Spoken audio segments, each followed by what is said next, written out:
Good afternoon, boys and girls. Welcome to the round table.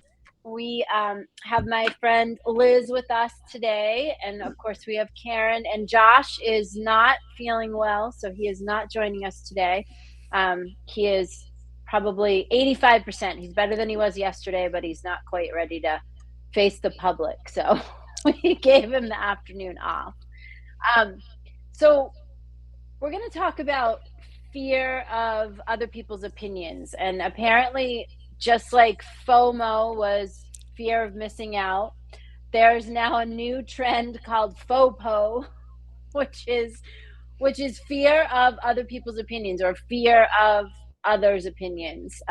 So there was a new book that just got published like 3 days ago, and it's called The First Rule of Mastery: Stop Worrying About What Other People Think of You. And Karen was up here visiting me this week, and we were doing some work. And our actual scheduled guest had COVID, so we had to find a new guest and a new topic. So I thought of Liz because I saw this topic, and Liz is a psychologist, among many other things. I'm going to let her introduce herself in a second. And we thought that it would be a great topic because it's trending right now. There was an article in the Harvard Business Review about it this month in the magazine, both online and in print.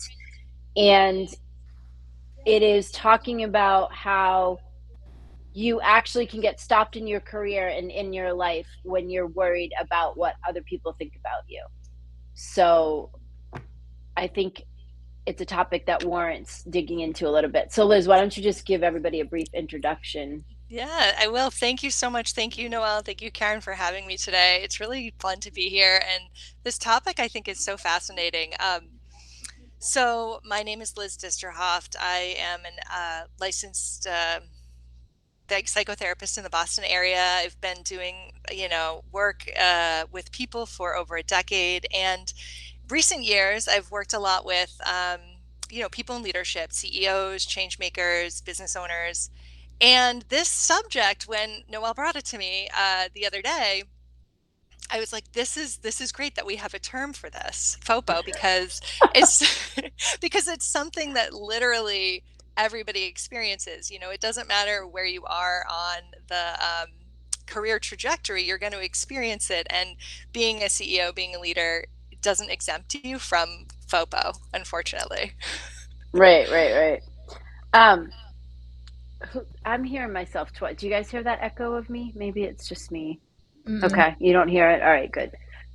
Okay, so we were talking before we jumped on, and we were saying that in some cases, what other people think about you is good in a way, because otherwise you might just go around acting however you want. Perhaps you would be rude to people or unkind or, not a good citizen, we'll call it. Not a good corporate citizen, and maybe not a good human if you really just didn't care at all, what other people think about you. So in that way, I think collectively the three of us agree that that is not a bad thing to kind of keep you, at a particular way of being in the world, that, you are aware of what others think, you are aware of how your behavior is affecting other people, and you are aware of, how you're putting yourself forth and what you're contributing to the world and all of that. So in that case, I think it's not a bad thing that we say to ourselves, oh, how might others perceive this, or what might others think about me taking this action, especially if you're a leader or a manager and you're leading by example, and you start behaving in a particular way, saying, well, I don't care what anybody thinks. Well, if you're a leader and a manager or a C-suite, you have to care. You have to care what the public thinks about your company, and you also have to care about what your team thinks about the way that you're behaving. So we are going to dig into this topic in another way, which is to say that how does it stop you in your life? How does it stop you from being authentic? How does it stop you from taking chances? How does it stop you from following a dream, asking for a promotion, doing something to go step outside your comfort zone? How is the fear of what other people might think about you kind of killing your aliveness? And that's where we're sort of interested today, to just dig into that way of looking at it. and we will leave you with a couple of tips on, how you can kind of overcome this in your own life. So Karen, why don't you weigh in? Just what do you think about this whole thing in general? Yeah, I think that it's more and more prevalent, especially in my generation, a younger generation. Like it just becomes just social media, right? Like took this and expanded it light years than I think what it used to be. What was interesting with the researcher was saying, this has been going on since we weren't tribes, right? Like if you had a bad kill or you didn't have a good hunt, like you cared what other people think, like you might have been executed or whatnot, and it just has been in our society forever. But I think what I was telling Noelle and Liz earlier is I think it's okay to fear other people's opinions, but then also change it, like have a mindset that you actually can do something about it. But I think the first thing is just vulnerability and just identifying it. Right. Yeah. That, like, identifying in the way that it is actually stopping you, Yeah, like, oh, I want to do this, but I'm really worried about what other people will think. I'll yeah. give you guys an example from the book, but first I'm going to let Liz weigh in. When you're seeing that, how do you see this, Liz, in like your managers and leaders and like the C-suite people that you're working Yeah. with? Where do you see this? Yeah, I mean, it's like Karen is saying, it's important to recognize the vulnerability, like to recognize the feeling. I think that's a good place to start because what I see is a lot of times if somebody is experiencing the anxiety about whether, they're going to make a decision that's going to impact a lot of people, what are all of these people going to think? How are they going to be impacted? um, or even second guessing a decision that they've made after the fact. What I see is usually that fear. It's based on some internal experience, some Mm-hmm. past experience Right. that the person, whether they're an employee, whether they're a manager or a CEO, they're not necessarily even aware of. So it's like Mm-hmm. hitting some conscious aspects, some things that are underneath. So someone might say, okay, I don't agree with your decision. I don't like this decision you made, or you might be worried that they might say that, right? And that might actually activate something that's very deep, very underneath the surface. Right. And so instead of like sitting with the anxiety, like I think exploring the anxiety is really important. Being like, what is this really about for me? As a leader, what is this really bringing up for me? And really getting to know yourself Mm-hmm. better is the best way to work. Uh-oh. We just lost. We lost Right when Liz. we were on the edge of it. Right? We're on the edge of our We're seat. like, yeah, Liz, you disappeared. All right, we'll we hope will be that she back. will. Yes, we hope that she will come back. We have an Oh, intermission. there she is. That was our And here commercial she break. comes. Liz, that was a commercial break. We lost you. You Guys, I don't know disappeared. what happened. It I was my don't energy know. was building and then Right? I We were like disappeared. on the edge of our I seat just and then got you I got disappeared. FOPO, so I had to leave. You had to leave. No, Opinion but to just her opinion. just finishing Um, on the note that really like getting to know yourself because we're not yep, perfect. Nobody is perfect. So we're going to have to do things and we're going to have to make mistakes. Like yep, we're going to have to go through these things. So just really getting to know yourself and yep. getting to know that on a deep level is really it's like an So let me anecdote. ask. I have a question. So let's say you're a CEO or manager or a leader, and you have a decision to make, or you've made a decision, and you're worried about what other people are going to think about that, and then that, from what you're saying, that could potentially trigger you because it Hmm. reminds you of something in the past, and it kind of puts you, backwards in time, Yeah. and now like you're reacting rather than responding, right? Yes. Yes. So when anyone, but especially a leader, a manager, a C-suite person, when you are reacting, you are losing all of your power because Yes. what right? Because what's It's just happening bleeding. there Your power is bleeding out. Yes.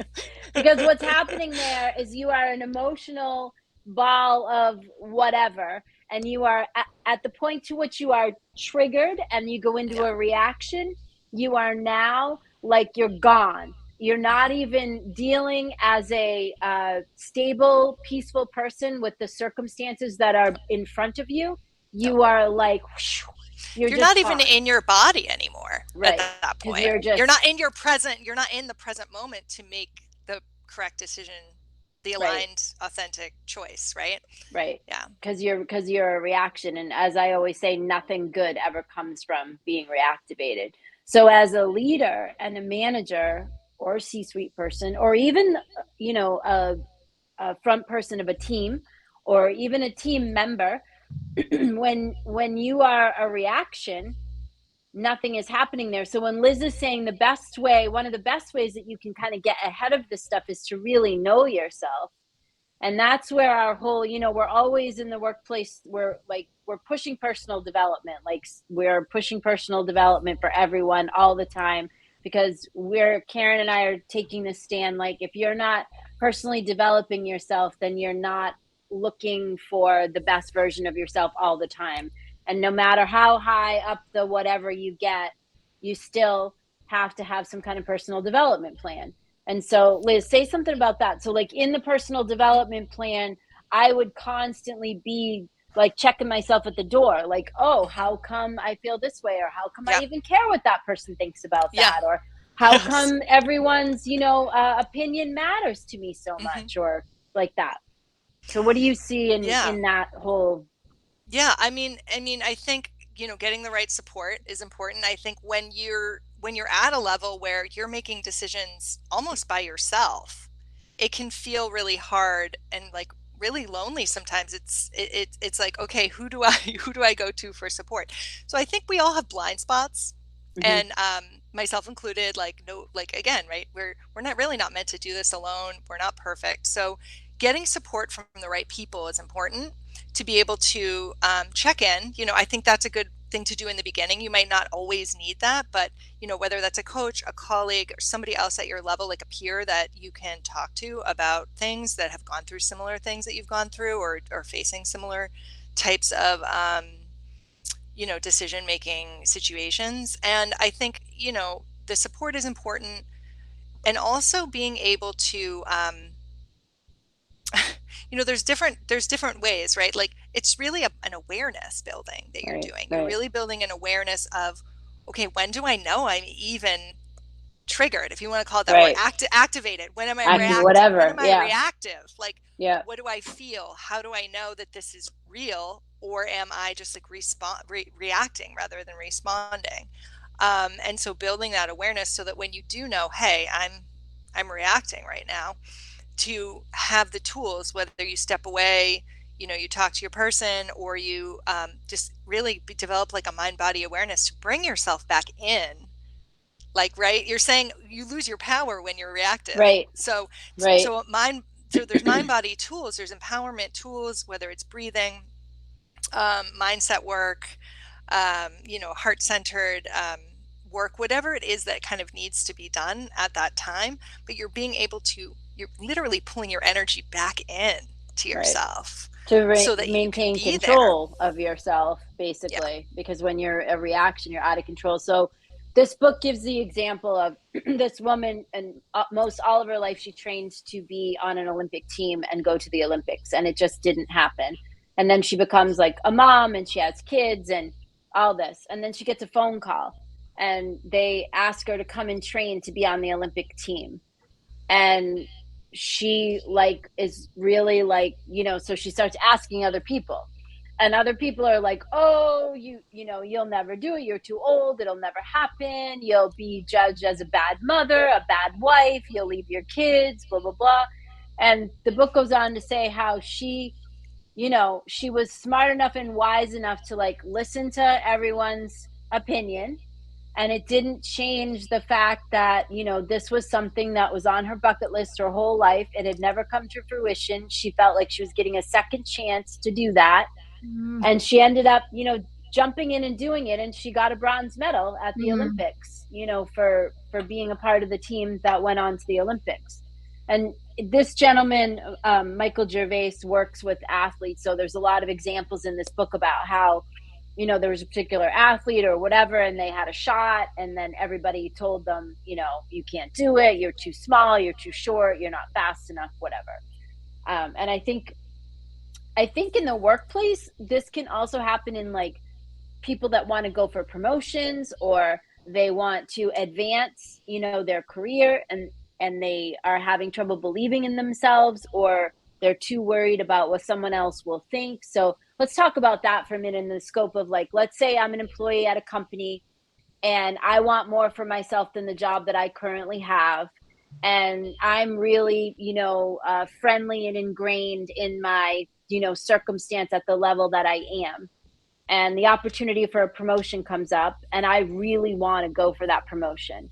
And now, like, this FOPO gets in my way because I'm like, oh my God, what will all my friends think about me? Or am I good enough? So Liz, talk about that in that way. Yeah, I mean, now that you're talking about this and I'm thinking about this scenario that you've put together, I think FOPO is a great signpost for growth.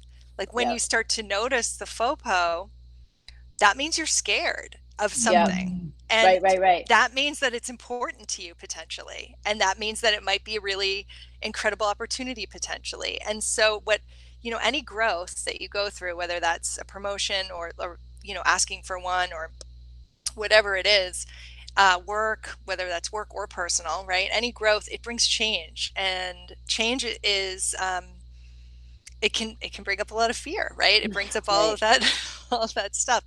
So I think noticing, oh hey, I'm nervous, I'm scared. Maybe this is something I really need to explore and look into, not just to be able to like not be scared, but to understand, or not be nervous or worried about what other people think, but to understand that um, on the other side of that fear, whether it's other people's opinions, or maybe we're worried about other people's opinions, but they're actually our own blocks. They're Mm-hmm. reflecting our own worries and our own fears. Like someone might say something and we really take it in. It really seeps into our psyche because someplace in our psyche We believe it's that. pinging. Yes, we believe it ourselves. And so what happens is I think that energy of fear can also be used to energize you, whether it's fear, right? No, whether it's fear or just like it's an energy. I'm big into energy work, so it's Right. something I talk about a lot. But like, it's an energy that can help you rise if you can transform it into power, right? Or transform it into overcoming the fear, or doing it even though you feel afraid, like Right. asking for the promotion or whatever you need to do to see what happens. I think that there's a lot to be said for, again, like just noticing it and exploring what it is that is Right. bringing up um, this reaction, you know? Janet's asking, what is FOPO? For those of you, excuse me, just joining us, FOPO is fear of other people's opinions. It was the topic of an article in the Harvard Business Review in the September-October issue. It is also the topic of a book that was published 3 days ago called The First Rule of Mastery: Stop Worrying About What Other People Think About You, or What People Think About You.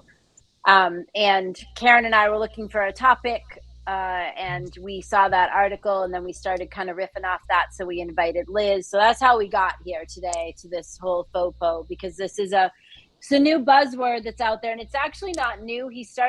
This particular psychologist started bringing this up as a thing in 2019, Yeah. and then it's just been slowly getting traction. And he's always taken it in the fashion of, don't let it stop you. Don't let what others think about you, or fear of what others think about you, hold you back. Don't let it stop you from being your authentic self. He's talking about in this book how it's really the source of anxiety and stress for a lot of people, because they spend like a lot of time worrying about what other people think about them.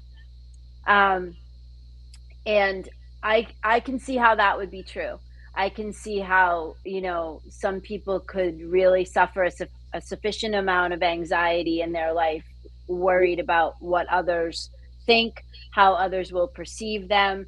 So Liz, if that is the case, if someone is, let's just say you're at a company and you're doing your thing and in your life, and you are constantly fraught up with what other people will think, what the PTA, what Hmm. the other parents think of you at the school, what Hmm. your boss thinks of you, what advice would you have for a person that's just really struggling with you know, like that's a daily thing for them, like being Hmm. very concerned with what other people are Hmm. thinking about them. What advice would you have for somebody like that? Yeah, I mean, if someone is really, and I've seen this with people where it can it can keep them up at night. Like they could be having a sleepless night, worrying about what to do.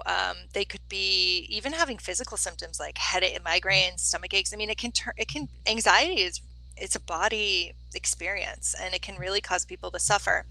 So what I do when I work with people that are dealing with this is really bringing awareness again to the body, the mind body, and making sure that somebody really understands what they're really feeling, because again, the anxiety, it like puts you out of your body. So what is it that they're really afraid of? So if somebody's having a lot of fear about you know um, making a decision that's paralyzing them, I want to know, okay, what are you really worried about? And there's a lot of like techniques to do that. Hmm. One thing that I do is I do something called reality testing. So this is something you can do with yourself, right? Okay. Like your body might be really reacting to something. You might have a lot of sensation, maybe racing heart, maybe stomach ache, whatever it is, feelings of anxiety. And when you kind of check in with yourself, you can reality test what is actually the case with yourself. So you can kind of run yourself through almost some questions like, hey, so say you're really worried about what other people are going to think. Okay, well, what's the worst case scenario? If this person says XYZ, how is that really going to impact you? Right? It's almost like running through the scenarios and the reality testing and just bringing it from that unconscious place to that Right. conscious place really helps a lot. I mean, just Mom's bringing it. version of that was like running you through, okay, what's the worst thing that can happen? Okay, then what's the worst thing that can happen? And then what? And then she'd Mhm. go, and will you die? And Right. then I would say no, and she'd say, well, then there's nothing to worry about. It's like, Right. It brings you through it in a way. Then you're on right, the other side, and it's brought up and brought to the front of your brain. I'm big into brain science and neuroscience stuff. I'm kind of a nerd there. So it goes like it's going from the back brain where everything is just like a hodgepodge of chaos essentially in the lower brain stem. That's where we get really triggered, and that's where our yeah, reactions happen. And it brings it, as you're talking it through, whether you're doing that with somebody else or you're doing it even just with yourself, talking through the scenarios and reality testing, it brings it up and out. And honestly, it integrates your brain, and it hmm, brings you back into a place of regulation and like equilibrium. okay, so well, that's so good to even know. just that, yeah, even just that can be really helpful. I mean, isn't it too like when they say like when you actually face you know, most people are afraid of just they don't even know, right?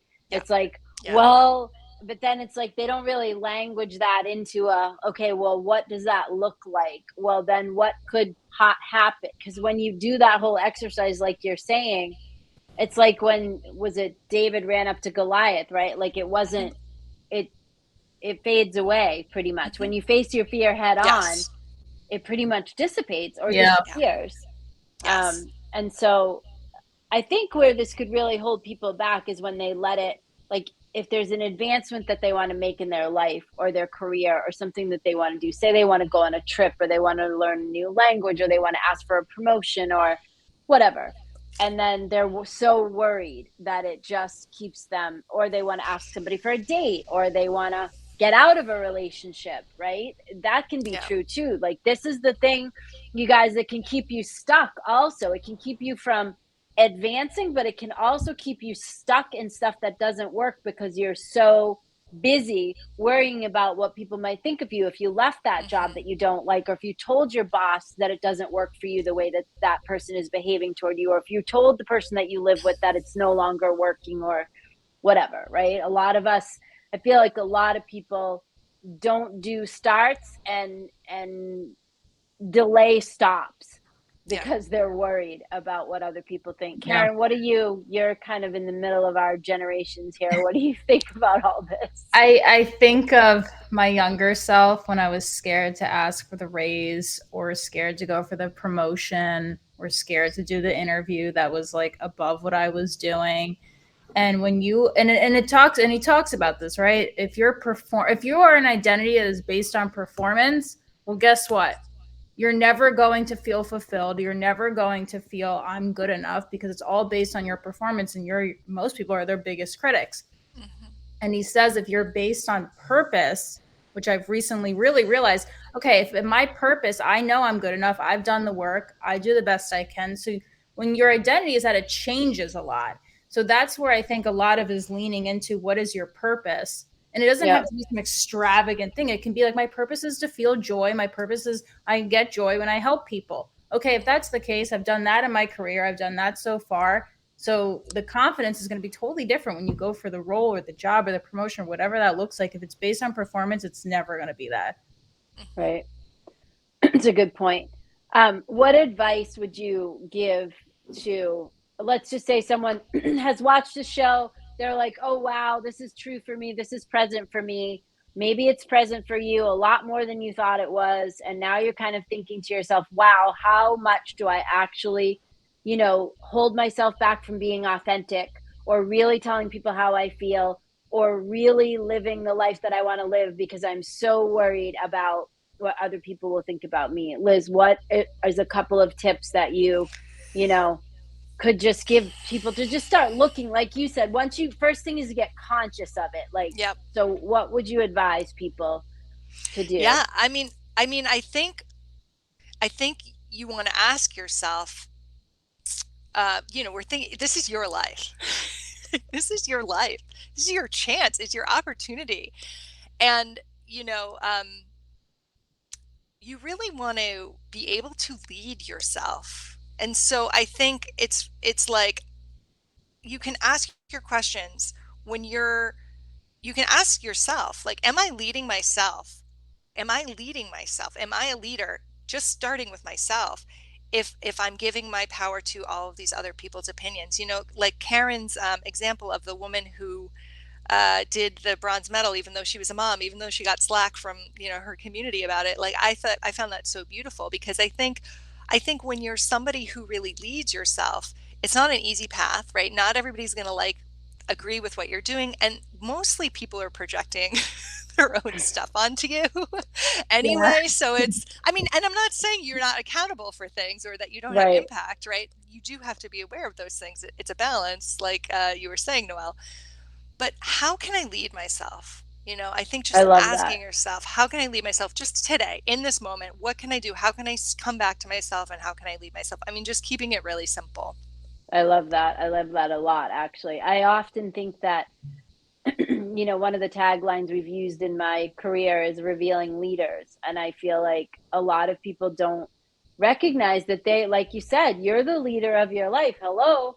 Like, that's not, it's not an appointment that someone has to give you. It's one you already have. As soon as you got here, you were the leader. You're the author of the story. We talk a lot about Kendra Hall's book and her, story methodology for your life, write a new story. Like, this is a real thing. You are the author of your career. You're the author of your life.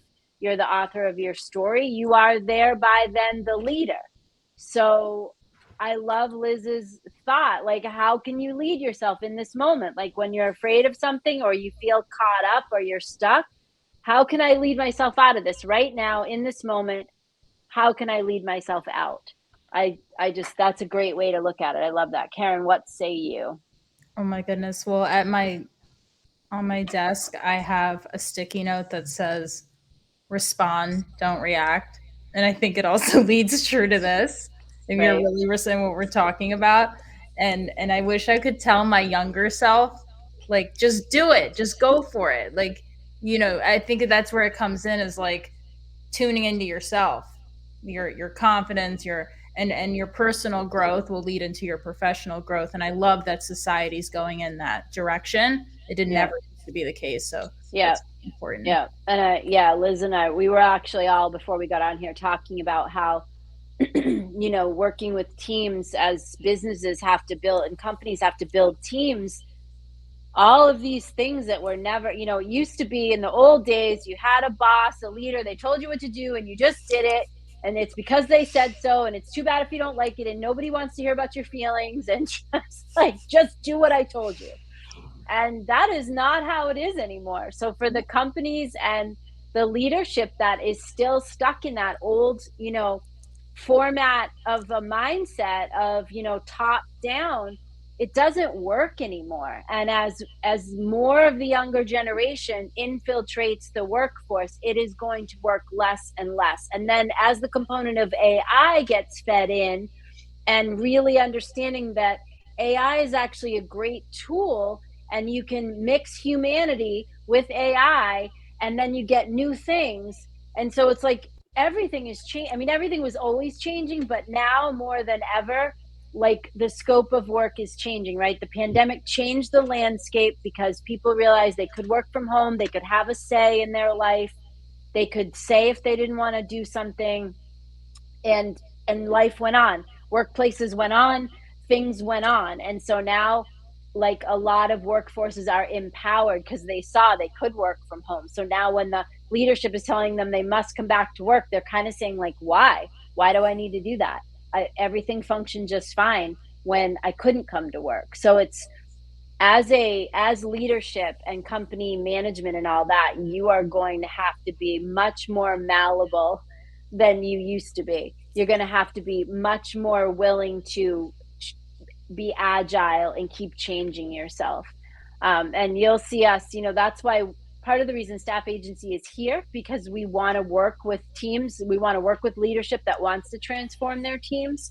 And we have people like Liz and Steve Lentini and Cedric. We have all kinds of people that we pull in, to help us collaborate with a company when they want to change something. So we just would encourage you. I'd encourage you, if you do worry about what other people think of you. I'm about a third of the way through this book, which I just got yesterday. I highly recommend The First Rule of Mastery. Stop worrying about what people think of you. It's a great tool if you're a leader, because it's going to help you figure out how to talk to your people so that other people's opinions don't get in the way of the functionality of your company and of your teams. Because the truth is, if your team members and your staff members are so worried about what other people think, they are not going to feel psychologically safe to give their input, to share ideas, to give solutions. And I'm telling you what, people, you need all hands on deck coming into the next 10 years. You need all hands on deck with all the generations, with everything they have to offer, with everything that they can bring to the table. And there has to be a spirit of collaboration like never before, or else companies will cease to exist the way that we know them, because the old way is dead and it's not working. And people have to get their heads out of the sand, which is one of the reasons that I created the show, because I wanted a way to start talking about all these things, that we could just get the content out there to people for free. So thank you, Liz. Where can Thanks. people find you, Liz? Yeah, so people can find me I on my Facebook page, Liz Disterhoft. You can find me on my website, which is Cosmica Institute, COSMIKA Institute at Gmail, or excuse me, .com. I was And giving you my LinkedIn, email. you on LinkedIn too? I'm on LinkedIn under Liz Disterhoft as well. My name's spelled just like it is here.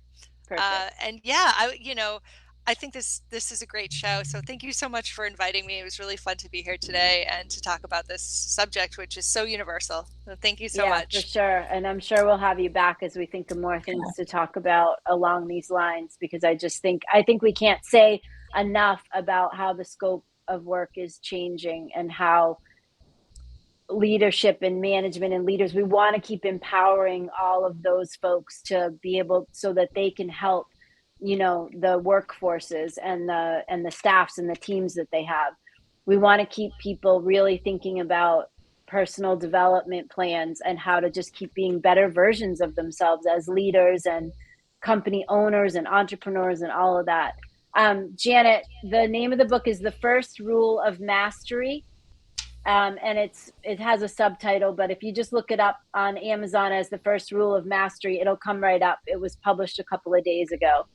And yeah, so, and I happen to know Janet, so I can actually text you a picture of the cover of it too. All right. Thank you so much for joining us. We'll be back at the roundtable. We'll be here next. We will not be here the the Friday after Thanksgiving. So we're here next week. And then I think the following week will be Thanksgiving. So we'll take a break for the Thanksgiving holiday. But we've got some great guests also coming up soon to join us as well. We're going to talk about how kindness is actually a business strategy. We're going to talk about the value of DISC assessments in team building. We're going to talk about the quality of and importance of constructive conversations, conversations that might be uncomfortable but are constructive and necessary. People don't like confrontive conversations, we've discovered. So we're going to be digging into all that as well. So I hope you have a great weekend, and we will see you soon. Thanks so much for joining us.